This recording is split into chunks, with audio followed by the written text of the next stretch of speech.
Hello, folks, and welcome. We'll get rolling in just a couple minutes here.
Okay, folks, we're going to go ahead and get rolling. Hello and welcome to today's webinar on streamlining AI and ML adoption. I'm Anirban Chatterjee. I do product marketing at Rafay Systems, and it is a great day to have a conversation about AI and ML. I'm going to start with a little bit of housekeeping. Just so you guys know, you will all be on mute for the duration of the webinar, but you will be able to ask questions. There is a Q&A panel available to you in the interface. So if you want to go ahead and bring that up and ask any questions that you have over the course of the webinar, we will handle all of those questions at the end. And if we don't get to your question, we will absolutely follow up with you afterwards, with an answer to the question. This session is also going to be recorded, and it's going to be shared on replay in a variety of social media places, as well as on our website. If you enjoyed it and you would like to share this webinar with a colleague or a friend, you're more than welcome to do that. This webinar will be available online for some time. With that out of the way, it is my pleasure to introduce Rama Ponuswamy from Amazon. He's a senior worldwide go-to-market specialist for AI/ML, specifically for EKS, but for AWS infrastructure in general. Rama, welcome. Thanks, Anirban. I would love to start actually with a little bit, if you could just tell us a little bit about your background and what led you to your current role at Amazon. Yeah, sure. Hi, all. As Anirban introduced, I'm Rama Ponuswamy. I'm a senior container specialist at AWS here. I focus on driving worldwide go-to-market for AI/ML on EKS. I started off, I've been with AWS for around 3 years now, all in the EKS team. Started off focusing on EKS overall, helping our customers across the world on their EKS journeys, modernizing their monolithic workloads and sort of moving on to EKS and saving a lot of costs in the journey as well, right? And after that, I focused on our hybrid edge portfolio for about a year, which includes our EKS Anywhere offering, EKS on Outposts, EKS on Snow devices, local zones, etc., for a lot of our customers that have regulatory restrictions requiring them to run a part of their container workloads on premises or at the edge to reduce latency as well. And over the past year or so, I've been focusing on, as I mentioned, driving worldwide go-to-market for Gen AI on EKS as well as AML on EKS. What that means is I work with customers across the world that are on their Gen AI journeys, trying to adopt EKS for running their Gen AI workloads or traditional AI/ML workloads, as we have huge number of those running on EKS today as well.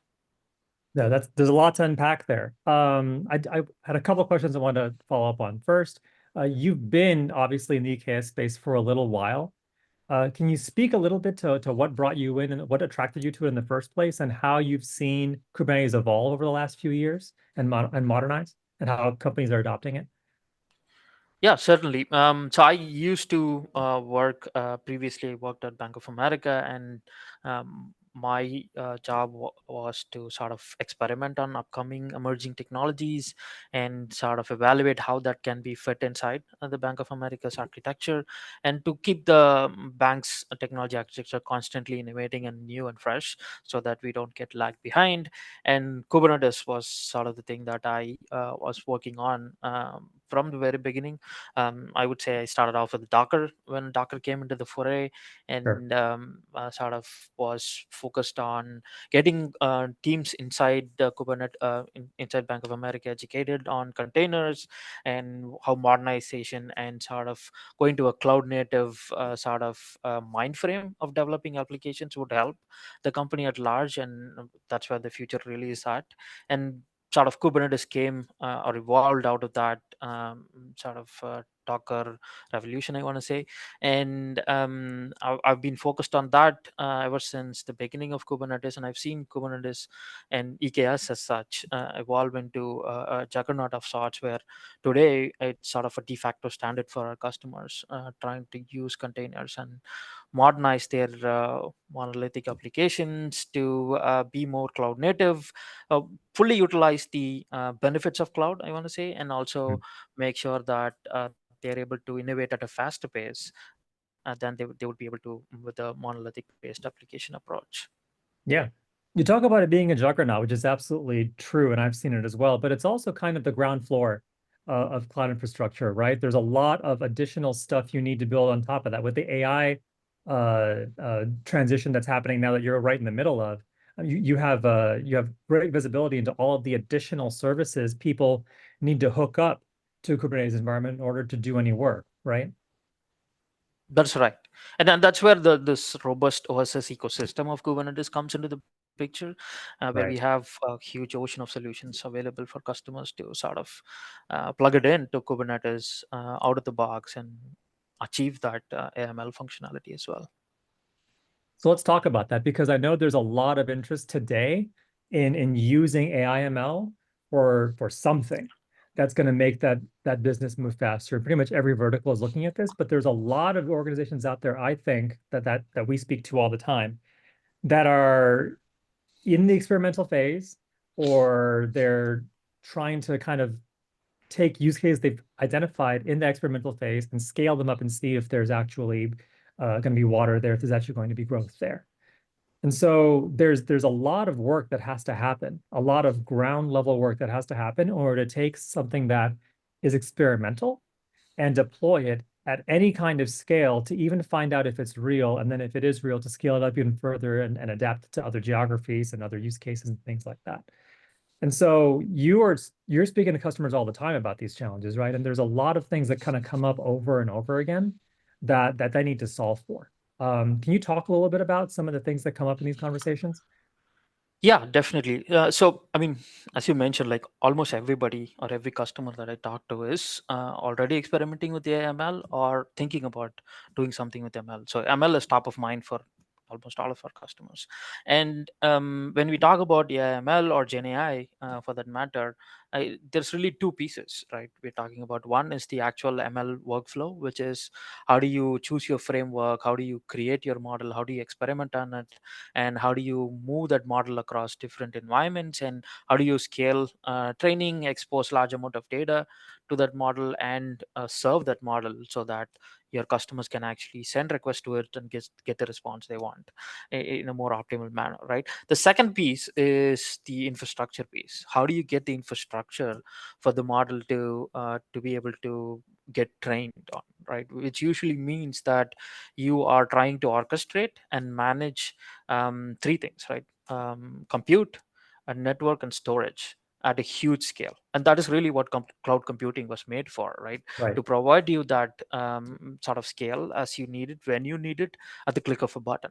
Even though it is available at that scale for you to easily utilize, you still need to orchestrate and manage it and configure it in a way that it works for your use case, right? And with ML, it is usually much larger scale than, say for application development or running, because especially with Gen AI, these models are running into trillions of parameters now, billions and trillions of parameters. And if you are training your own model, for example, or even if you're doing fine tuning of a foundation model, you are having to manage huge scale of compute Mhm. across multiple environments.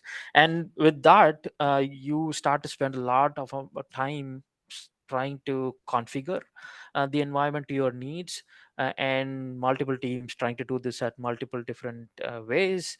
And we don't really have a standardized configuration yet, right? And that's somewhere I see a lot of customers struggle on getting the right configurations in place quicker, so that they are able to get the infrastructure up and running, and then they get to focus on that first layer that we talked about. And ideally, that's where we want our customers to be spending most of the time, which is innovating on the machine learning ML model layer, rather than focusing a lot more on the infrastructure.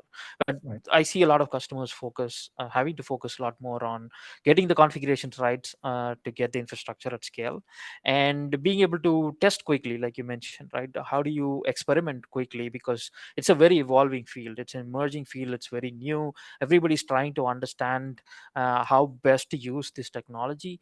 So being able to experiment fast, test and fail fast, means that you're able to innovate much quicker. And creating these standardized test environments has been sort of a tricky point for our customers as well. And as I mentioned, with data scientists are the ones that are innovating on the machine learning layer, and they're starting to spend a lot more time closer to the infrastructure orchestration pieces, and we don't really want that, but that is actually happening right now, where they're having to figure out how to orchestrate this infrastructure that's been made available to them by their infrastructure team. And So also you in terms mentioned, of Mhm. I'm sorry. Yeah, so it's also about bringing together multiple environments. So today it's not a sort of a one size fits all approach, where customers usually have environments spread across on premises, clouds, multiple clouds as well. And also in terms of multiple gen AI models coming into the picture, not everybody is sure of which technology to use, because there's a whole ocean of solutions available out there, Yeah, multiple gen that's AI what I was about models to ask you coming about, out. actually. Yeah, so it's a whole ocean of solutions Mhm. available out there, and not everybody's sure of where to go, and there's a lot of experimentation going on right now, but that is also sort of um, leading to a lot of time being spent on other constructs as opposed to innovating on the model layer as well. Right. So you mentioned, like, like at the fundamental layer, there's compute, there's storage, there's network, but there's that fourth category of like everything else that you just alluded to, right? There's all these LLM options that are out there. There's multiple APIs that are available to you, and they're all kind of optimized for different use cases. Um, and I think the point you're trying to make here is that you don't want developers and data scientists to work trying to figure out like which of these 20, 30, 40, 100 options I should be using. There should be a catalog that they can choose from, not only of the approved models or the approved APIs to use, but the approved pre-configuration, so that they pass compliance, they passed audit. You're not leaking your private data anywhere that it shouldn't go. You're not getting responses back that are going to be outside the bounds of what's permitted in the business, et cetera, right? There's all kinds of things that kind of need to be taken care of centrally, so that the developers and data scientists who are actually creating the applications don't have to worry about that stuff, right? Exactly. The more ready to use templates they get, like just a catalog being made available to them, they just pick and choose what they want based on their needs, and then that gives them a lot more time back to Right. focus on innovating on the model layers, than When focusing they on the don't infrastructure have that, like problems. what's the impact, right? I mean, we talk about impacts to the business, and there are very real impacts to not being able to move quickly. These are we talked before, and these are kind of the four that come up that we've both seen come up in convos with customers. Can you talk a little bit about each of these? Yeah, 100%. So it as they start to spend more time on the infrastructure and go deeper down, it sort of slows them down, and which means that they're experimenting much slower. They're Right.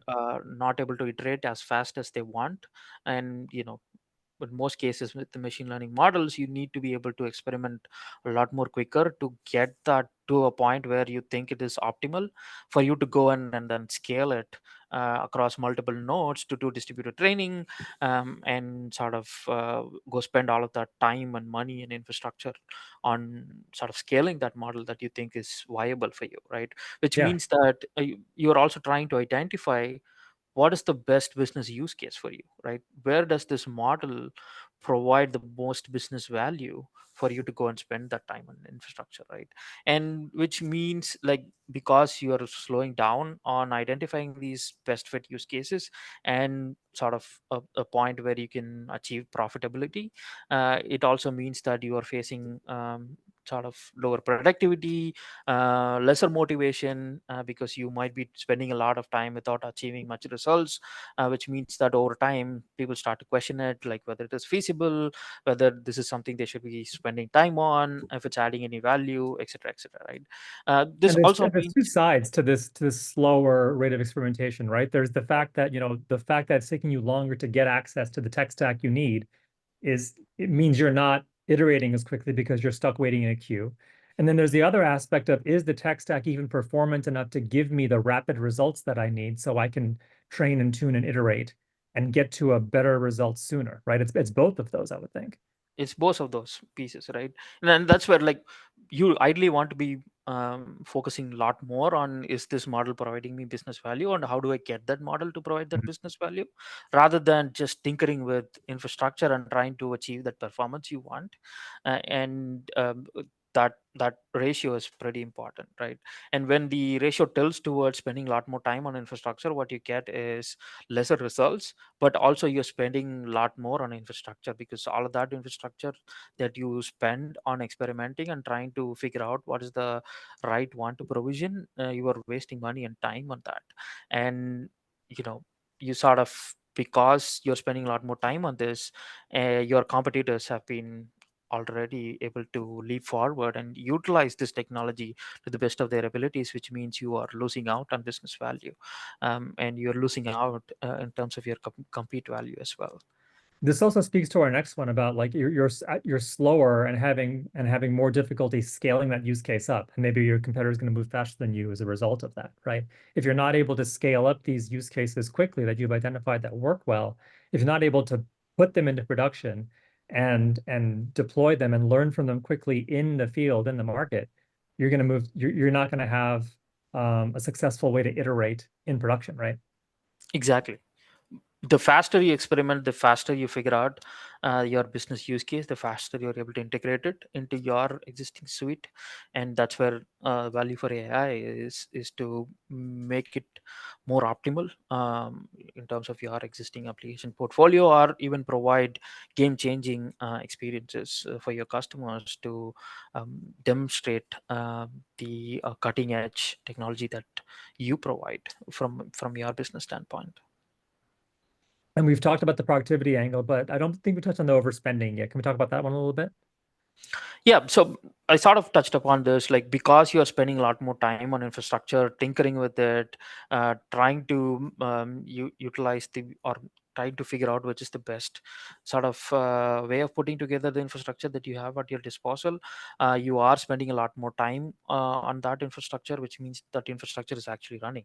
And with the AML and Gen AI, you are using GPUs, which are not any cheap, right? These are very pricey machines that you're using, and spending a lot more time on figuring that out means you are spending spending cycles without achieving results, but also you're rising up that infrastructure cost without showing any results on the other end of it. I mean, there's a couple of aspects to this, right? There's a lack of clear visibility in a central place of like what are all the different cloud environments that are operating, that are doing the work, not only in development, but also in QA and test, and then finally in production. There's also probably a low utilization problem, right? Because developers will, because they've had so much pain in trying to acquire that tech stack in the first place, they kind of want to hoard it. They want to hang on to it because if they give it back, they don't know how long it'll take for them to reacquire it if they're for their next application, right? And so that leads to even more overhead in terms of the spending envelope, I would think. Exactly. And then there's no incentive for them to go and sort of figure out that infrastructure optimization, because they are trying to figure out their ML layer optimizations. And as you mentioned, um, scarcity of GPUs is a thing, right? Everybody knows about it. And developers and data scientists as such are also aware of that, and they sort of tend to hoard it once the infrastructure is made available to them, irrespective of whether they are being fully utilized or not, is sort of a concern for a lot of our customers. Right. So what is the Amazon perspective on that? Because I imagine that for you guys, I mean, I'm sure Amazon likes it when they get when they get to send those big bills, but I'm sure customers are telling you they would love to find ways to pay you less. Like how do you deal with that? Yeah, I mean, I'm Amazon and AWS theory always has been that uh, we spend a lot more time working for our customers' success, which means if they succeed, we succeed even more. Right. So we don't think along the short term of, hey, if they spend more on infrastructure, it means more money for us. We really think on the long term of whether our customers are actually succeeding Right. using AWS technology, and if they do, that means that even longer term success, and they become bigger, and which means we become bigger. But our we provide a lot of best practice recommendations. We provide a variety of solutions for them to utilize and optimize their GPU usage as well. I think AWS provides the most, if I'm not wrong, or many number of options in terms of the compute, in terms of how you can build up that compute infrastructure of, and depending on how much RAM you want, how much memory you want, which GPU processor you want, and with NVIDIA also providing a lot of drivers and operators that you get to utilize directly on those EC2 GPU machines, you get to optimize them further. You also have a lot of other solutions in the market that are around optimizing GPU usage, like NVIDIA provides MIG, time slicing techniques. We have put out a bunch of blogs, and now you can do that on EKS as well, on easily being able to configure MIG in time slicing, optimizing your infrastructure for machine learning. A lot of blogs out there that we have put out. We're continuing to put out a lot more. We are also trying to build out a lot more native optimization sort of abilities within EKS as well. That is something that we're looking into. That will come soon as well. But yeah, a lot of different options available out there when it comes to optimizations on GPU layers. Yeah, let's talk about the broader best practices here, because there's a lot that that we've talked about to help address all of the problems that we discussed so far. The first one, I think, is, we've talked about this quite a bit, just having like a set of approved configurations for developers and data scientists to use, so they can just think less about it. Not only do they have the ability to just pick like a small, medium, large t-shirt size for what they're looking for, there's already pre-approved connections to their data. There's already pre-approved APIs and other services to connect to, and they can just get to work on the application. And this goes hand in hand with the with the push button vending experience that they want, right? Because in order to enable that experience, you need to know what those buttons will actually do, right? 100%. Like you mentioned, having the templatized, standardized configurations out there as a catalog for these data scientists to easily pick and use is definitely paramount in trying to make their experimentations faster, reducing costs, building more standardizations better, which means easier security. You're able to build security boundaries easier, and you're able to allow your data scientists to operate within those boundaries without Mhm. having to worry too much. And also in terms of being able to s- uh, provide testing environments quicker, so that they're able to experiment faster. And also this means that you are abstracting all of the infrastructure options that are available, right? And in terms of choices AWS provides, we provide varying levels of this abstraction as well. You obviously get to directly utilize EC2 with parallel cluster, alter cluster options, if you have pretty much a mature infrastructure orchestration practice. But if you are looking for a higher level abstraction, EKS is an amazing option where you get your infrastructure management abstracted for you, and you also get to rely on the OSS innovations that you can easily embed. And as I mentioned, you get to utilize a whole ocean of ML solutions that are open source, that you can just integrate with EKS out of the box. So you get that ML functionality without having to pay a premium for the ML functionality that you want, while being able to have control over your infrastructure and being able to drive cost savings as well. Yeah. If you're looking for high level abstractions, we have SageMaker, Bedrock. If you don't really care about having control on your infrastructure, all you care about is just moving fast, getting ML functionality, then obviously you get Bedrock and SageMaker, which are fully managed for you as well. So you get to pick and choose what level of abstraction you want, but automating that provisioning is a key piece of that, in Yeah. making it easy for your data scientists. And the control is a big part of that too, right? I mean, we talk to a lot of customers who want to be able to provide that experience, but the guardrails around it are what gives the operations team comfort that they're not going to exceed their budget, that they're not going to run into issues with compliance, with security, with passing audits, with keeping their data secure. Like all of that is kind of built into all of these approved configurations that are created, right? Because all of those safeguards are built in. Yeah, 100%. And then that's one of the key reasons why we see a lot of customers use Kubernetes as well, because they've already spent a lot of time and resources in figuring out the security, logging, monitoring, DR, and all of that. And they've built a Kubernetes platform where they actually do application development already, right? And customers just want to reuse that platform for doing machine learning development as well. So having those constructs in place and not having to figure them out again and again, and having to completely build something from scratch for machine learning alone Right. is not something a lot of our customers want to do as well. Yeah, absolutely. All right, let's move forward to the next one, which was scalability in the testing infrastructure. This speaks directly to the need to be able to find those key use cases and then rapidly scale them up in a predictable way, in an intelligent way, and get data back so you can iterate and make these applications better, right? Correct. And then that's sort of where we would rather have our customers focus on making this more standardized and sort of providing this in a scalable manner, and in a reusable manner without having to, as I said, reinventing the wheel every time. And this also speaks to the pipeline you touched on, or the lack of a pipeline being a problem from being able to move applications from development to testing to QA to production. I mean, there's a scale factor that happens as you move to the right on that, right? That is right. How do you take something that you're experimenting on within your own local machine and sort of Mhm. move it to different environments and different phases? And even with distributed training, you're going across multiple compute. How do you do that in a more scalable and more standardized manner, Right, repeatedly? Also helps, right. having that in a standardized So a big environment. part of this seems to be, providing those automated pipelines to the developers, to the data scientists, so they can have a predetermined path to follow as they do that, right?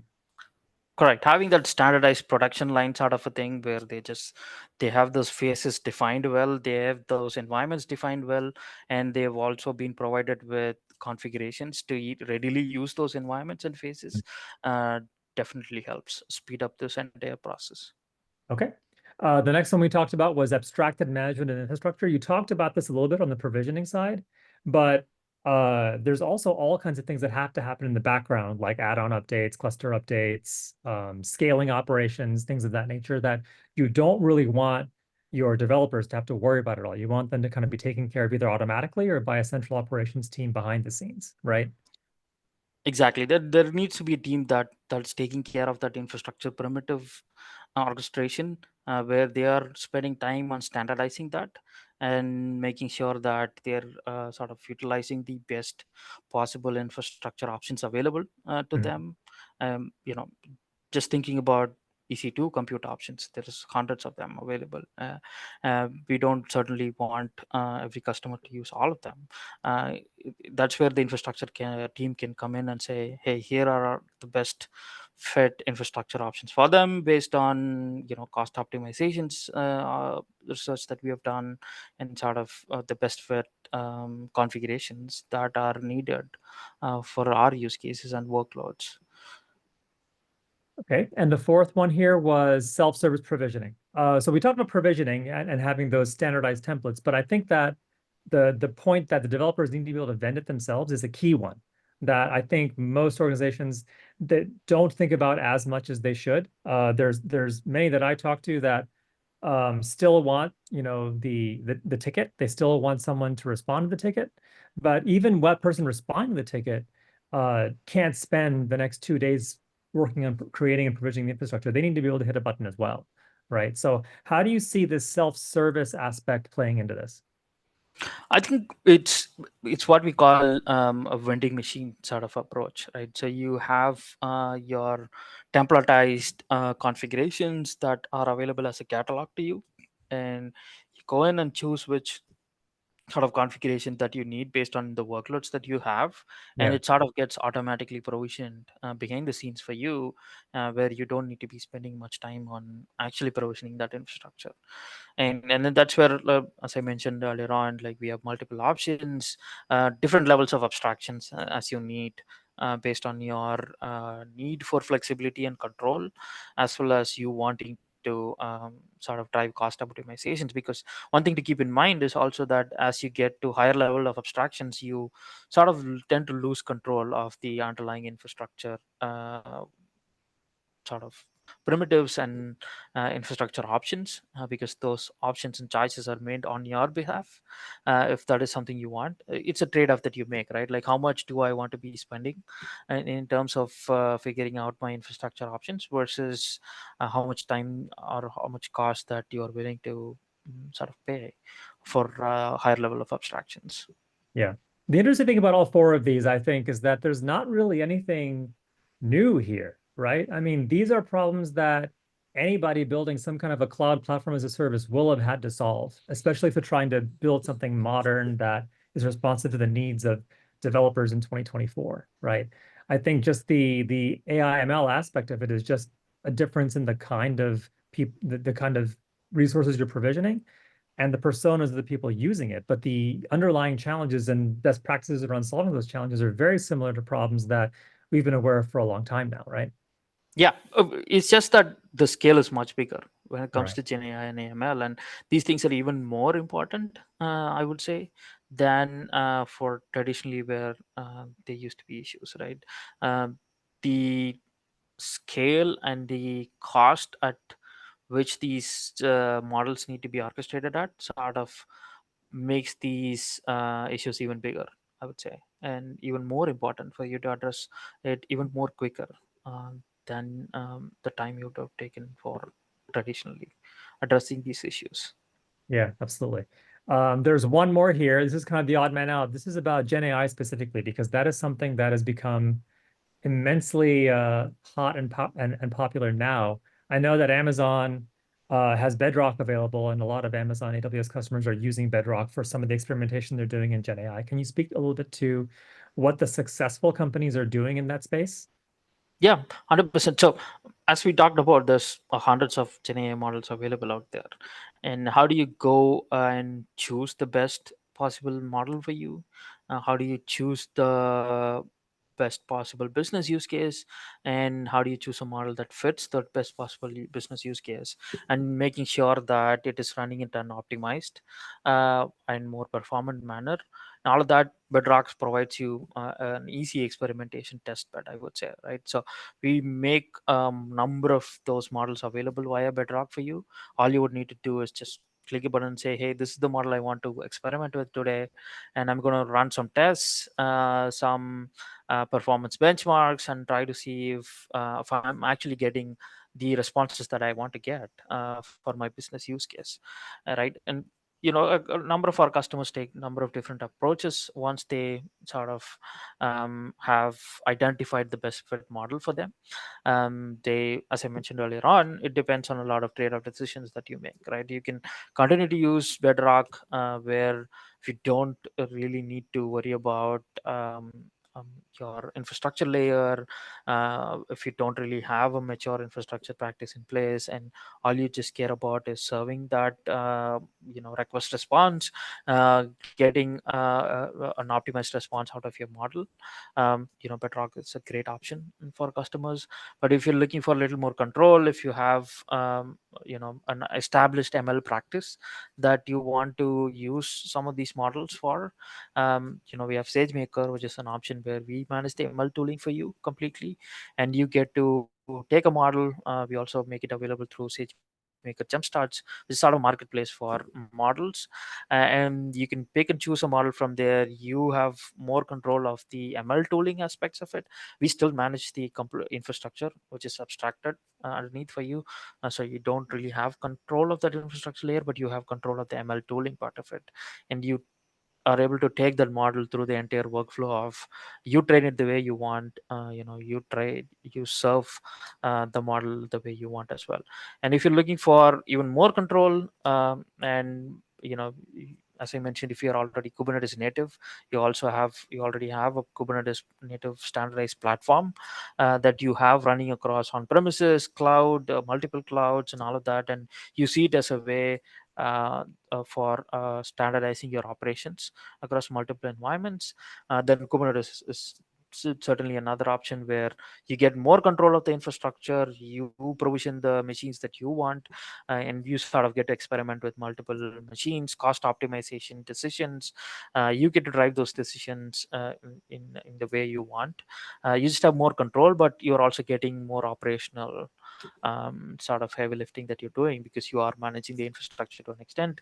But EKS does provide managed node groups, Carpenter, a lot of those automatically manageable worker node options that you can leverage to drive those cost optimizations as well. And not to mention, because of the robust OSS ecosystem we have, this whole ocean of ML solutions like Ray, ML Right. flow, so on and so forth, that you can just plug into the Kubernetes layer to achieve that ML functionality without having to pay a premium for that Yeah. as well. So those are some of the options available from a native list standpoint.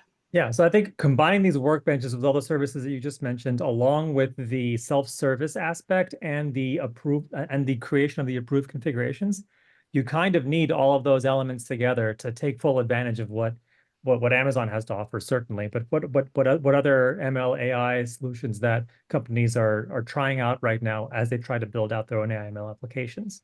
There's certainly a need, I would think, to be able to find out what technologies we're going to approve for internal testing and use, and then build those configurations that already have the guardrails attached, already have the connections to data, already have the connections to Bedrock and to other AI services. That just allows the developer to just, they can have like three workbenches running side by side. They can give them the same data and directly compare which ones are performing better. They discard the two that underperform, and then they can start tuning and iterating, and then they can eventually put it on the MLOps pipeline to production, right? That is right. So the one piece is experimentation, figuring out which model you want to use, and then the next piece is about how do you scale that model that you've picked and chosen, right? And as I mentioned, there's multiple ways of doing that. Yeah. And the GenAI workbench is like, the way you put it is, it gives you an easier test bed where you can just experiment much quicker and pick the solution of choice and then just run with it and scale it. All right. Uh, I have one final slide. It's the Rafay pitch slide. We got to have one of these, right? So uh, it should be no surprise to anybody in this webinar that all the problems and best practices that we talked about over the last, I don't know, 30, 35 minutes or so are things that Rafay partners with Amazon to solve, right? So we're basically a cloud automation and Kubernetes management company. We've solved a lot of the issues that we've been talking about for Kubernetes management, and we've had that solution in the market for years. We basically have a platform as a service that solves for all of these challenges that platform engineers are trying to solve today. Things like controlling role-based access, providing chargeback and showback, controlling network policy, setting a multi-tenancy for clusters, cost dashboards, standardized blueprints, and all of those things. But all of this is done in the service of providing these fully packaged configurations for AI/ML, development, testing, production, for landing zones for applications, and obviously for Kubernetes clusters and namespaces, providing those things as a service so that developers can basically push a button and vend them themselves. So that's obviously a provisioning story, but there's also a lot of background management and automation and operational things that get automated by our platform in, again, working across Amazon and any other clouds that the customer has in order to provide this kind of experience without having to worry about all of the things that have to be done in the back end. And it works obviously across public clouds, of course, hence our partnership with Amazon, as well as edge deployments, data center deployments, remote deployments, and so on. That was it for webinar content. We're actually pretty close to the end of the webinar, so we don't have a whole lot of time for questions. So we're going to follow up post-webinar with any questions that were sent to us, and we'll have those in your email. So look out for that. Rama, thank you very, very much for joining me today. I really enjoyed the conversation. Thank you. Thanks, folks. All right. Have a good afternoon, everybody.